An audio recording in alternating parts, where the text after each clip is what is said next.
Hello everyone, welcome to pharmacy class. This is me Vishal here and today we will understand about the emulsion और emulsion में हम देखेंगे कि water in oil emulsion और water in oil और oil in water emulsion में difference क्या है, बहुत इंपॉर्टेंट है। इसमें आपको एक और क्वेश्चन आप कर सकते हैं यदि एग्जाम में आपसे पूछा जाए कि वैनिसिंग क्रीम और कोल्ड क्रीम में डिफरेंस क्या है। कई बार एग्जाम्स में पूछा गया है। इस डिफरेंस में हम 10 पॉइंट्स के डिफरेंस को समझेंगे, साथ ही हम देखेंगे कि इसमें ऐसे कौन से पॉइंट हैं जो आपको कॉम्पेरेटिव एग्जाम के पॉइंट ऑफ व्यू से मदद करेंगे और हेल्प करेंगे। तो सबसे पहले हम देखते हैं कि इमल्सन, ऑलरेडी कई सारी वीडियोस हैं, तो इमल्सन एक बायोफेजिक सिस्टम होता है। बायोफेजिक क्यों बोलते हैं? जैसे आप एक बीकर में यदि आप वाटर लेंगे और उसमें कुछ ड्रॉप ऑयल की डाल देंगे तो ऑयल अलग रहेगा और वाटर अलग रहेगा। तो ये अलग अलग सिस्टम होता है जिसको हम बोलते हैं बायोफेजिक। लेकिन हम इस सिस्टम को क्या करते हैं, स्टेबल बनाते हैं with the help of emulsifying agent, तो वो लंबे समय तक स्टेबल होता है। ठीक, तो अब हम देखते हैं कि क्या ऐसे पॉइंट्स, ऐसे कौन से 10 पॉइंट्स हैं जो डिफरेंस आपको ध्यान में रखना है और आप एग्जाम में अच्छा कर सकते हैं। तो सबसे पहला डेफिनेशन की हम बात करें तो ऑयल इन वाटर इमल्सन का मतलब ये दोनों सिस्टम बायोफेजिक होते हैं। तो biphasic system in which oil is dispersed into water, मतलब ऑयल को वाटर में डिस्पर्स्ड कर देते हैं। मतलब इसमें आपका जो ऑयल होता है उसको हम वाटर में ऐड कर देते हैं। जैसे आपने बहुत सारा वाटर लिया, उसमें ऑयल के ड्रॉपलेट्स ऐड कर दिए with the help of emulsifying agent. और ये क्या होता है, ये भी आपका बायोफिजिक सिस्टम है in which water is dispersed into the oil, जिसमें हम वाटर, मतलब आपने अब बीकर में बहुत सारा ऑयल ले लिया, उसमें वाटर की ड्रॉपलेट्स को डिस्पर्स्ड कर दिया। सेकंड जो पॉइंट आपको बताना है, इसको कई बार आप ये वर्ड सुनेंगे वोकैबुलरी, इंटरनल फेज। तो इंटरनल फेज क्या होता है, इसको डिसकंटिन्यूअस फेज भी बोलते हैं हम, और डिस्पर्स्ड फेज भी बोलते हैं। तो कंफ्यूज मत होना, 3-4 इसके लिए वोकैबुलरी यूज होती है। तो इसका जो इंटरनल फेज है वो ऑयल है और इसका जो इंटरनल फेज होगा वो वाटर होगा। इंटरनल फेज का मतलब जैसे कि यदि ऑयल को हमने वाटर में डिस्पर्स किया, डिसॉल्व वर्ड यूज नहीं करेंगे, तो जैसे मान के चलो एक ड्रॉपलेट की हम बात करें तो ये ऑयल इनसाइड है और इसके चारों ओर एक इमल्सिफाइंग एजेंट है जो इसको स्टेबल बनाए और बाहर से आपका वाटर है। तो इंटरनल फेज आपका इसलिए यहाँ पर ऑयल है और एक्सटर्नल फेज आपका कॉन्टिन्यूअस फेज, या तो एक्सटर्नल फेज इसमें वाटर हो जाएगा तीसरा पॉइंट, और इसमें आपका ऑयल हो जाएगा एक्सटर्नल फेज। देखें आप, इस तरीके से आप इसको एक्सप्लेन भी कर सकते हैं एग्जाम में।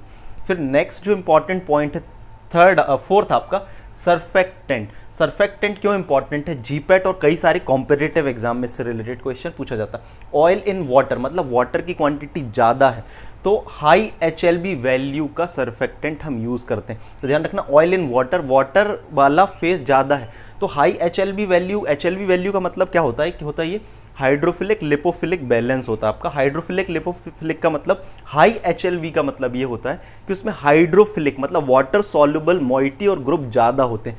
यहाँ पे वाटर ज़्यादा है इसलिए हाई HLB वैल्यू का हम सर्फेक्टेंट यूज़ करते हैं।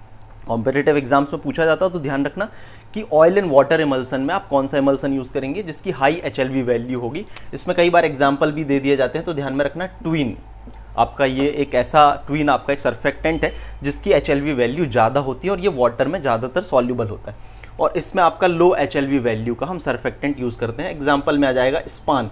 ये ट्विन और स्पान इसलिए मैं बोल रहा हूँ कि आपको थ्योरेटिकल पॉइंट ऑफ व्यू से याद रहेगा, तो कॉम्पिटिटिव एग्जाम्स में भी आपको मदद होगी।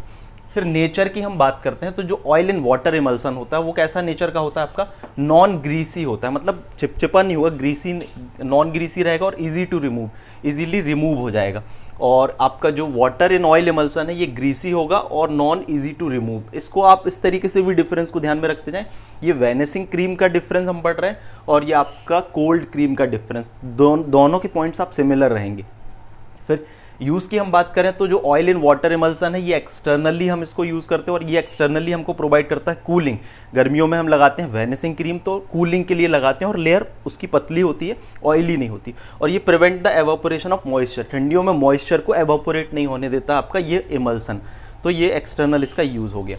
फिर टेस्ट की हम बात करें तो जैसे कई सारे टेस्ट होते हैं इमल्सन के लिए, तो एक कंडक्टिविटी टेस्ट होता है। कंडक्टिविटी टेस्ट में क्या करते हैं, इलेक्ट्रोलाइट की मदद से हम ये चेक करते हैं कि उसमें कंडक्टिविटी फ्लो हो रही है कि नहीं, उसके बेसिस में हम इमल्सन डिसाइड करते हैं कि कौन सा है। तो वाटर अपने आप में इलेक्ट्रिसिटी का कंडक्टर है, तो ये कंडक्टिविटी टेस्ट में ये इमल्सन जो है पॉजिटिव कंडक्टिविटी टेस्ट देगा हमको। और ये नो कंडक्टिविटी टेस्ट, क्योंकि इसमें ऑयल ज़्यादा है तो oil is not good conductor of electricity, तो नो कंडक्टिविटी टेस्ट, और ये आपको कंडक्टिविटी टेस्ट देगा। तो ये इसको आपको ध्यान भी रखना, जब कभी इमल्सन से रिलेटेड आपके टेस्ट पूछे जाते हैं तो कंडक्टिविटी टेस्ट में आपका ये oil in water emulsion conductivity test देता है और वाटर इन ऑयल इमल्सन नहीं देता है।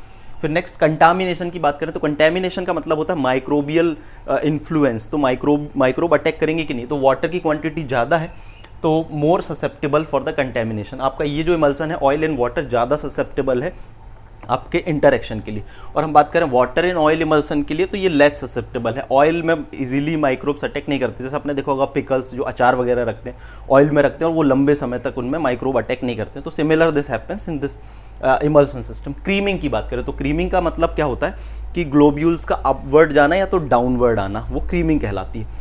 तो आपका जो ऑयल इन वाटर इमल्सन है तो ऑयल की डेंसिटी क्या होती है, वाटर से कम होती है, तो ऑयल कम क्वांटिटी में है तो ये अपवर्ड में जाएगा, तो ये आपका कहलाता है लाइक क्रीमी में अपवर्ड क्रीमिंग होगी किसमें, ऑयल इन वाटर इमल्सन में। मतलब आपका इमल्सन है तो धीरे धीरे ये ऊपर जाके क्रीम बनाएगा। जैसे मिल्क में हम देखते हैं तो मिल्क एक तरीके का क्या है, वाटर इन ऑयल इमल्सन है जिसमें धीरे धीरे क्रीमिंग ऊपर की ओर होती है। फिर इसकी हम बात करें वाटर इन ऑयल इमल्सन की बात करें तो इसमें क्रीमिंग जो होगी डाउनवर्ड होगी। डाउनवर्ड क्यों होगी, क्योंकि आपकी ज़्यादा क्वांटिटी ऑयल की है और वाटर कम क्वांटिटी में, वाटर डेंस होता है तो धीरे धीरे वो ग्रेविटी के कारण और डेंसिटी के कारण डाउनवर्ड आएगा, तो उसको डाउनवर्ड क्रीमिंग बोलते हैं और उसको फ्लॉक्यूलेशन भी बोलते हैं, फ्लॉक्स बन के नीचे आना।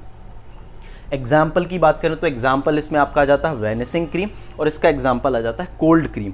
तो ये जो डिफरेंस है आपको water oil in water emulsion और वाटर इन ऑयल इमल्सन, तो ये एग्जाम में पूछा जाएगा तो ये तो लिखना है। साथ में यदि एग्जाम में आपसे पूछ लेते हैं कि वेनिसिंग क्रीम और कोल्ड क्रीम में डिफरेंस क्या है तो ये सारे पॉइंट्स आप ऐड कर सकते हो, so you will get a good marks. So thank you very much. आप लाइक जरूर करें, समझ में आया होगा तो thank you and all the best for your exam.